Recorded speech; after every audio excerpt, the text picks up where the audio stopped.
Everybody, and welcome back. Um, yeah, unfortunately, I'm a little bit sick, so hopefully I don't sound too bad. But yeah, I don't know why. Every single time I start recording airplane videos, I get sick. Oh well. Anyhow, this airline is doing okay now. Um, as I mentioned at the beginning or at the end, I don't know, remember when in last episode that we'd be hemorrhaging money. That did indeed happen. Let's go ahead to the monthly or quarterly view to show you guys what happened. Um, as you can see, we were losing a ton of money at the beginning, and if we go even a few months before that, oh, that's too far back. Let's go like here maybe. Yeah, we can see we're losing a ton, and I think it was even as low as yeah, like the first few weeks were like negative 600% or something like that. So, not entirely fantastic on that department. Um, anyhow, as you can see, into the present, we are now doing okay. Like, plus 20% margin is not great. Um, for whatever reason, I did ask in the Discord. If we take a look at these routes I made, if you remember correctly, the tooltip was telling me I would get 38 tons, but in reality, I'm getting like 32 tons for most of these routes, which is going to impact my bottom line quite a bit instead of the kind of wanted profit margins that we're gonna get, like probably that'd be like 30 to 35% with full loads. We're instead getting a little bit lower. Um, we'll probably peak out around 25% with these loads compared to what I was hoping for, but that's okay. Yeah, that's okay because well, we don't really need that margin to expand quickly. Once again, these kind of flights that we're starting out with are just here to get the ball rolling for us to get very large aircrafts flying. It will be some time before I get a significant number of very large aircraft flying just because of these thinner margins. We're going to have to probably capitalize a couple cities' demand to China before we are able to really start making those very, very large flights work. Anyhow, what was our good old stopover? Do I have it copy pasted? I do. Um, that is perfect. And of course, we can go into our scheduling to see what time to make it. I already made a flight to Wuhan, as you can see, but we're just going to continue with that now. One thing I'm going to do is grab a drink of water.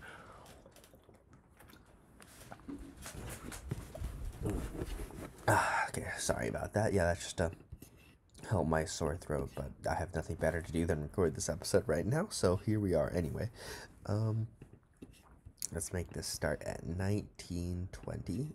Um, yeah, okay, see, now it's kind of properly showing that I'm going to get a reduced tonnage, but yeah, it was really strange that the day I was kind of doing it, it was just telling me 38 tons. Yep, go ahead. And then I would go ahead and make the route, and of course, it wouldn't be able to do it. Now, let's see, what time are we hitting this curfew? Um, okay, we're hitting the curfew at Shenyang, so we're gonna have to find a different airport. Maybe something farther.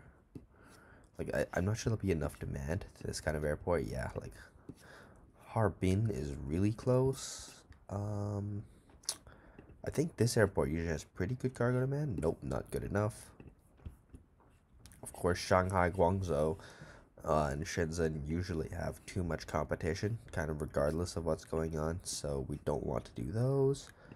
Uh, oh, Xi'an has good enough demand, so let's go ahead and do that. Get some Terracotta Warrior flights going. Yeah. Well, yeah, this is basically just cargo scheduling, right? It's not too complicated.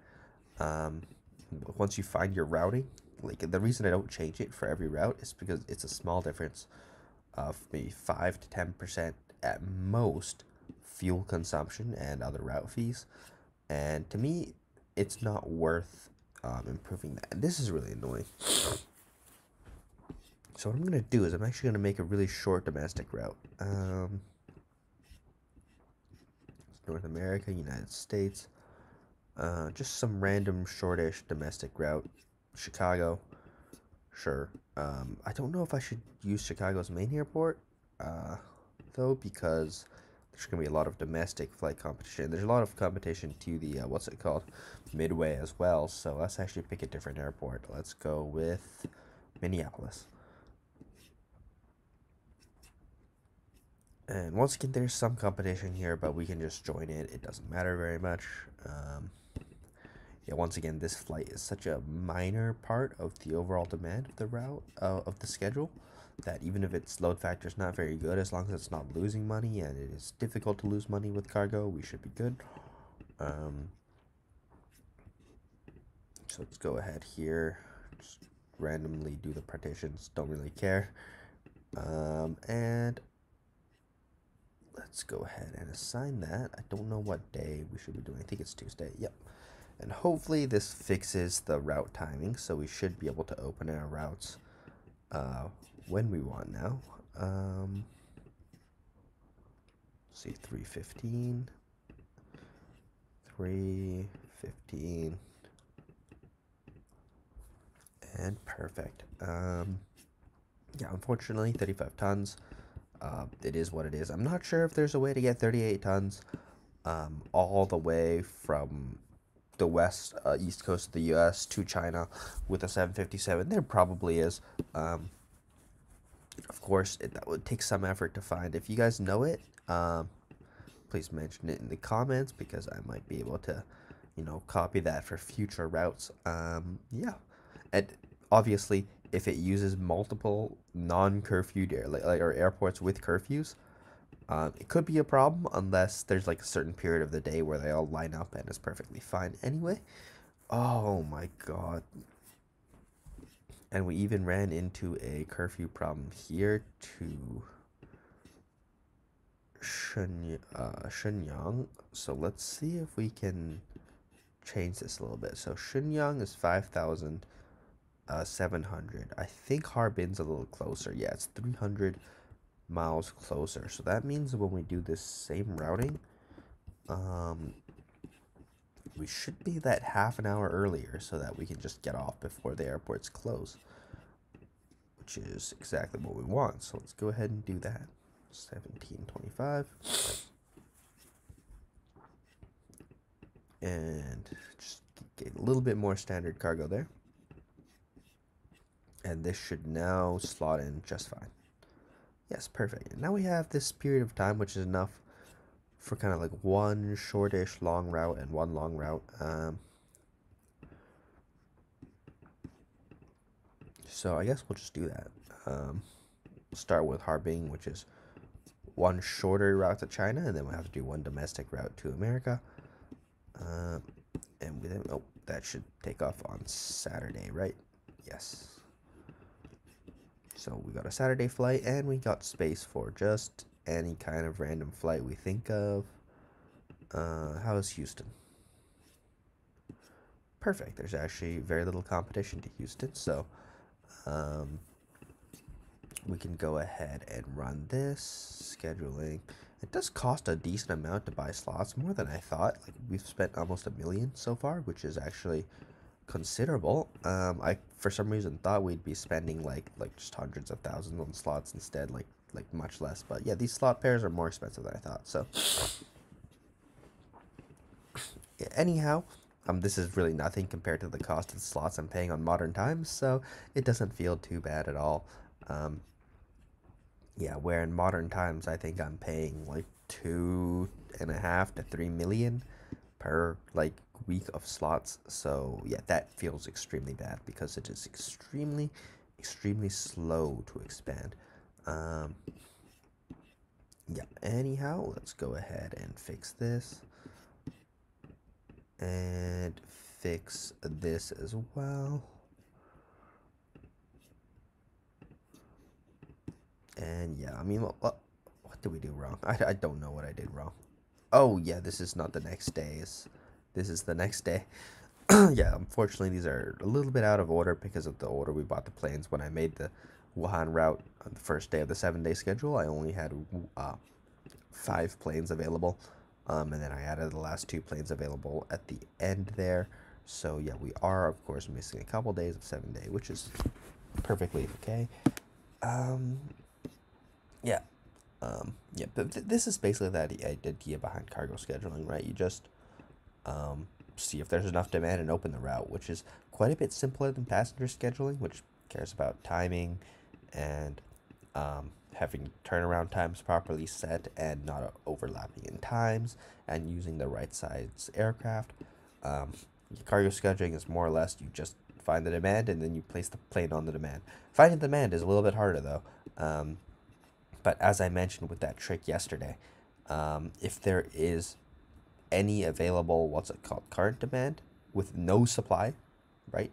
In this case, there was a little bit of supply, so it doesn't classify. But as you can see, for the routes in China, if there's any demand, which is not like zero, and zero demand is for some reason 1,000 something kilograms, or like anywhere from like 700 to like 1,300 kilograms, it's really weird. Then it's open. So like for example, the Shenyang route we just made, even though there was no supply before, there was 3,700 kilograms of demand. This is an open route, and as you can see, all the routes we made yesterday, or not yesterday, it was a couple days ago now. I now have more demand than supply. Of course, we can't fill the demand because it's not quite enough for two 757s, but once we catch a few more squares with Bradley, we will be able to do so.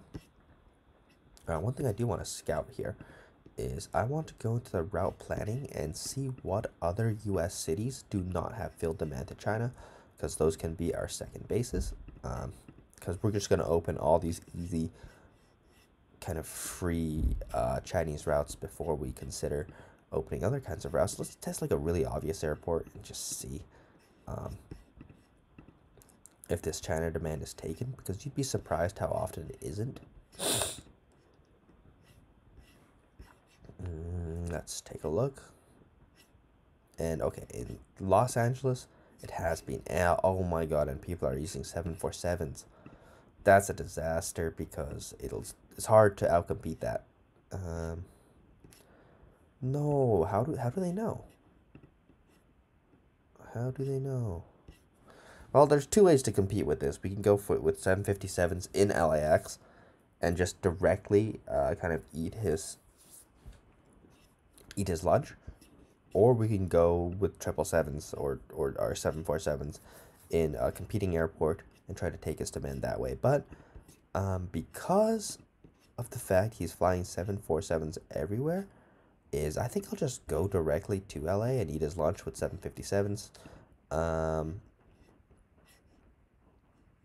Yeah, that way I get access to more of the demand overall, because you can get a little more than half, and if I go to another airport, the most I can get is half, and LAX, of course, has the biggest radius, so I think I will go directly to LAX to compete with that.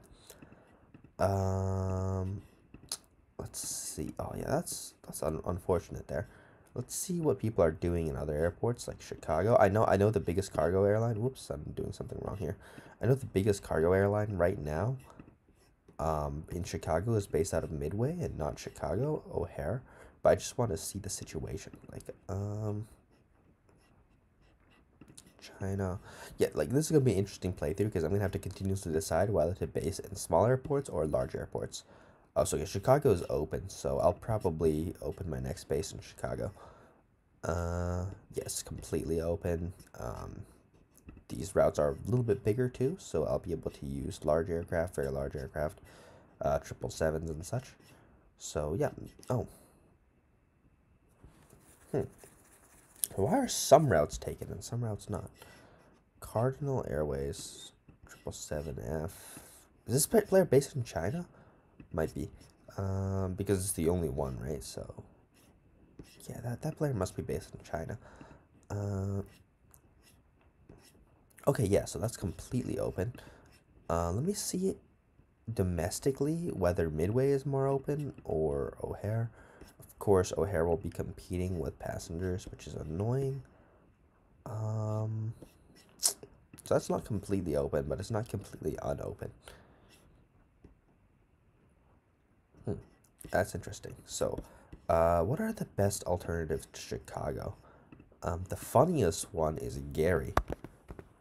So let's see if there's any demand to Gary right now, because it'd be a good way to grow the airport with these open route pairs before we can go ahead and put in the very large aircraft we want to operate out of there. So yeah, as you can see, there's actually a good amount of demand to Gary already. Of course, it's way less than what we get out of the bigger airports, but this is enough to start playing. You know what I mean? This is enough to start putting 757s and such on before we switch them over to what's it called, 747s, which is actually pretty cool. So yeah, well, that's an idea. Like, could open Gary. It'd probably be easier to open Midway, or let's take a look at the competition out of Midway. Actually, we never did that. So Midway. Okay, so for Midway to United States, let's just go to second page because the first page will always be bad, I guess. Okay, yeah, and as you can see, the main domestic cargo carrier for Chicago is based out of Midway, and they're using A300s, which of course is something we want to compete with larger aircraft. There's open passenger routes here. Wow. Open passenger routes we're not that interested in, right? Because we're trying to break cargo records.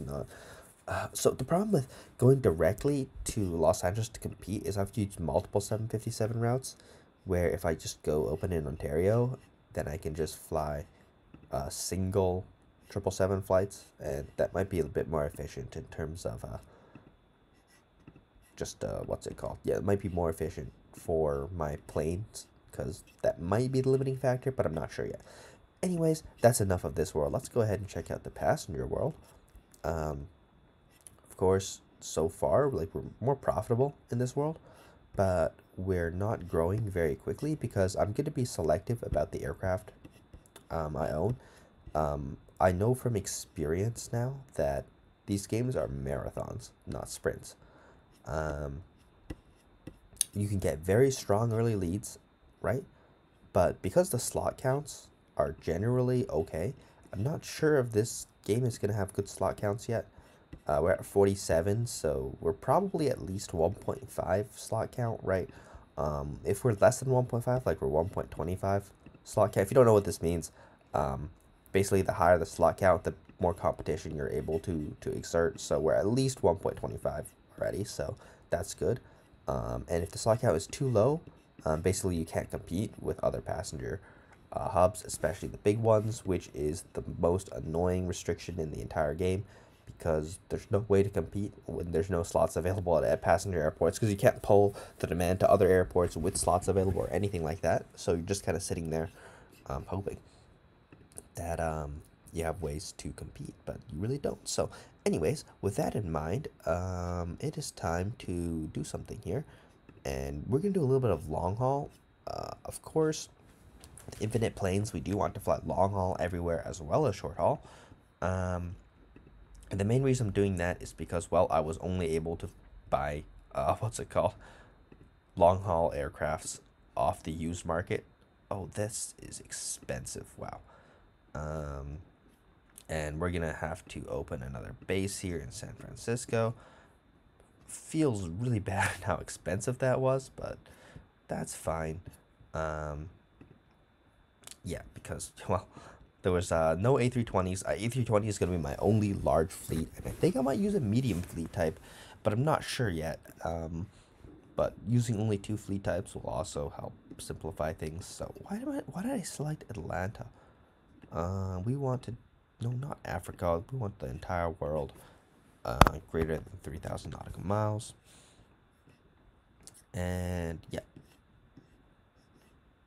one thing we're going to probably want to focus on a little bit too is London Stansted, because this is a really big chunk of open demand. So let's go ahead and open that as my first route.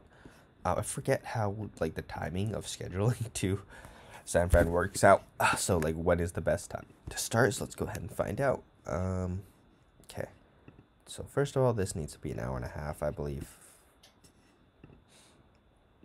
And let's see. So we move forward in time a little bit. So we want to start around 6. Nope, we cannot start around 6 because what's it called? That's too early, so we actually need to start something like this. Nope. Whoops. 11, 10. Okay, yeah, and this should probably let us get like 6 flights a week or something like that. So let's find out anyways. 1.5 million for slots. It's not too bad. And we can go ahead and assign this to, okay, there's a few planes we accidentally sent to Charlotte. We can move those over very soon. 1440. So, yeah, I think this is kind of the strategy here. Do I want to do Stansted twice? Let's see if we can find any bigger open routes. So, let's just change this to Europe, actually, because Europe will have most of the really thick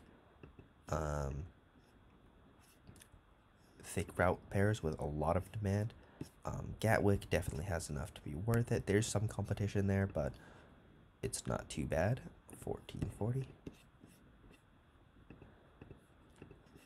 Yeah, once again, at the beginning, the strategy for both passengers and cargo, but it applies to passengers more because passengers tend, there's not a lot of cargo routes which need more than one flight per week, where there's a lot of passenger routes which need more than one flight per week. The general strategy is what's it called? Open the routes with the most demand first, because the way the game calculates, like demand and such, just the more the better. You know, like it's not very complicated.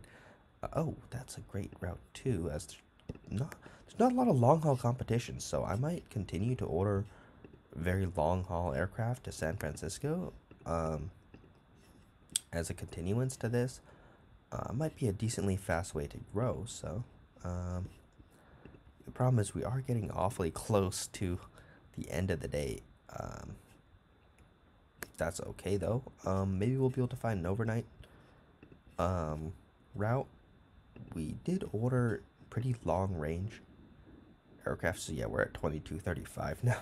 So that's kind of like the last one we could fit in, unless we can find one that stretches all the way overnight. Now, I think our planes in general have close to 7,000 nautical miles range. 6,800 is our lowest, so we don't want to go too far. But 6,000 nautical miles is definitely enough to do some overnight shenanigans. So let's see if we can find something like that that works. I can't remember if it's easy to do so. Let's see. So Hong Kong is like the perfect distance here. But it has competition. Guangzhou is also a pretty good distance. Okay, that has less competition, but it doesn't have too much demand, which doesn't feel good. Ooh, Taipei might be better. Yeah, Taipei's better. Okay, let's do Taipei. Taipei is like 50% more demand than Guangzhou, so. My throat is starting to feel pretty bad, so I'm probably going to have to wrap it up as soon as we finish the 7-day. I'll, of course, just apply it to my planes after the fact. So, yeah, okay, this does kind of work. So what we can do here is, right, we only need to just extend this by 1 hour. And we have magically made everything great. So, okay, that works. Let's go ahead and put this on, I think it's 4 actually. Yeah, and this will skip us back over, and we can put one more European flight, and then there's just a bit of awkwardness. It just doesn't quite fit perfectly, which is okay. See how Amsterdam is. Completely no competition. Wow, okay, that's really nice. I think 7 will be a bit early, like it won't be happy if I do 7.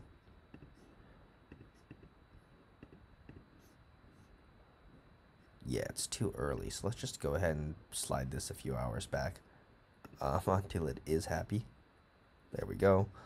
And I don't have enough money. So anyways, I'll go ahead and do these off camera when I have the chance, because my voice is dying now. So anyways, hopefully you guys enjoyed, and I'll see you guys next time.